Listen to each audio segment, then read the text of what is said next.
at the impact of the Latino vote for Donald Trump. Now, throughout this race, it appeared that Kamala Harris was ahead with Hispanic voters, but Donald Trump's support among this group increased by more than 10%. And they clearly viewed him as the candidate who would bring about that change. So they were voting against policies that they felt were keeping prices too high. Did you hear what Sunny Hostin said about Latino voters? It's crazy. Anna Kasparian just tore her argument apart on live TV. Looks like the Dems are in trouble with minority voters. Trump's gaining ground fast.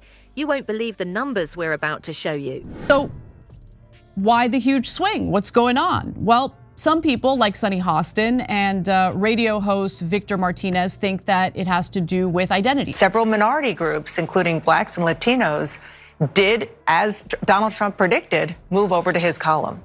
It is significant, but not really surprising. Jokes that he makes, despite the exaggerations about his wealth and his exploits, for folks that from where I'm from and folks that I've grown up around, that resonates.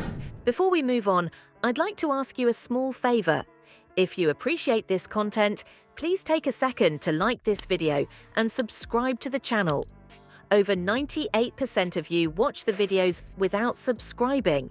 It costs you nothing, but it makes a huge difference to us. So did you click the subscribe button? Great, thank you so much. Now back to the video. Let's take a look at what Sunny Hostin actually said. On The View, she dropped this bomb. That's what's so interesting to me, that there are Latino Republicans. I just don't understand it. Wow, really, Sunny? You can't wrap your head around the idea that Latinos might have different political views. This comment set off a firestorm. Latino voters were livid, and for good reason. It's like Hostin saying they're not allowed to think for themselves. One Latino voter from Texas said, "We're not a monolith. We care about jobs, education, and safety just like everyone else." Another from Florida chimed in, "My family fled communism. Of course, we're going to be skeptical of big government promises." Political commentators weren't holding back either. Jorge Ramos, the Univision anchor, called Hostin's remarks patronizing and out of touch. Even some Democrats were cringing. Representative Henry Cuellar from Texas warned his party, "We can't take Latino voters for granted anymore." Trump has won a significant increase in support from male Latino voters, up 18 points on 2020.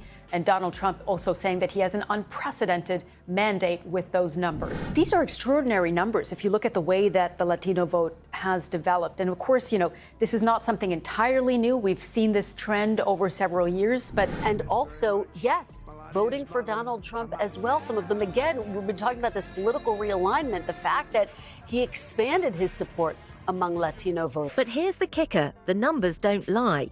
In the 2020 election, Trump actually gained ground with Latino voters. He snagged 32% of their vote, up from 28% in 2016. In some border counties in Texas, the shift was even more dramatic.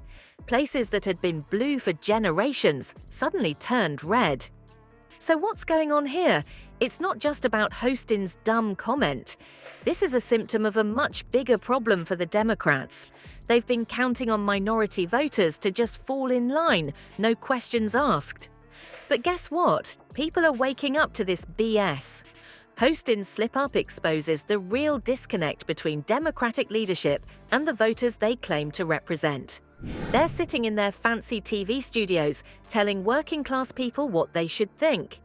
Meanwhile, those same voters are struggling with inflation, worried about crime, and wondering why the Dems seem more concerned about pronouns than putting food on the table. But hold on to your hats, folks. This story's about to get even juicier. Anna Kasparian's takedown of Hostin is going to blow your mind.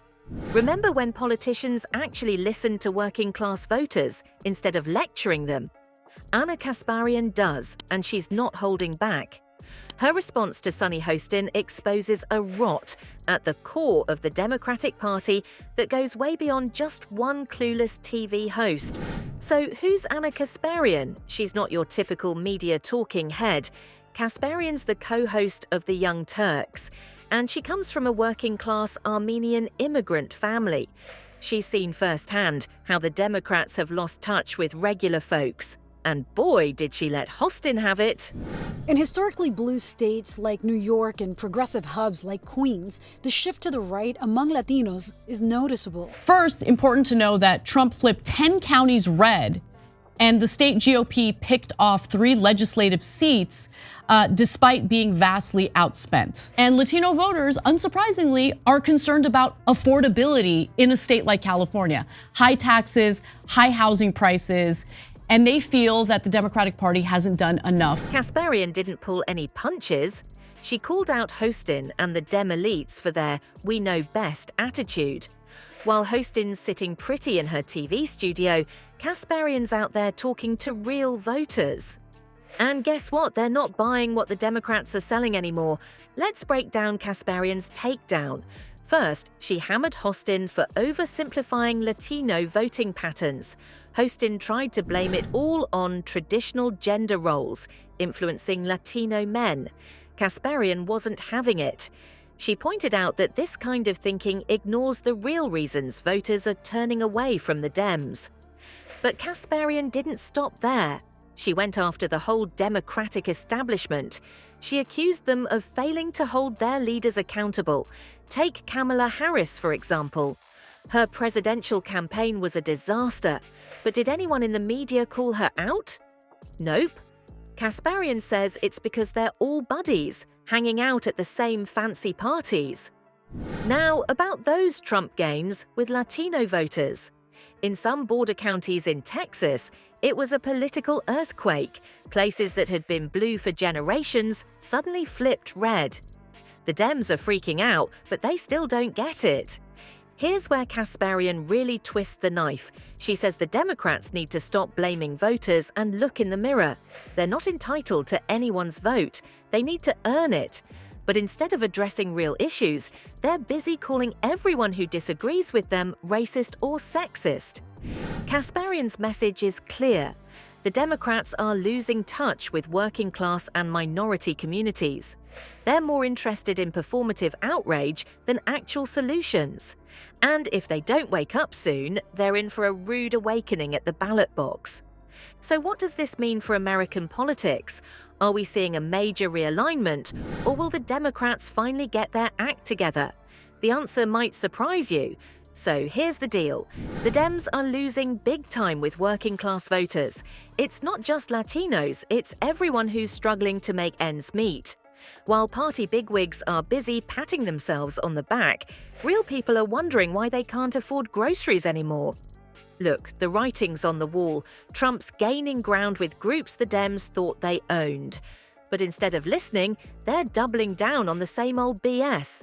It's like they're living in a different world. Here's the million-dollar question.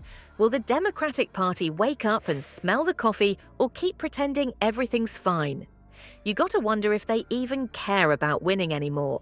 What do you think? Are the Dems toast, or can they turn this ship around? Let me know in the comments. This ain't over yet, folks.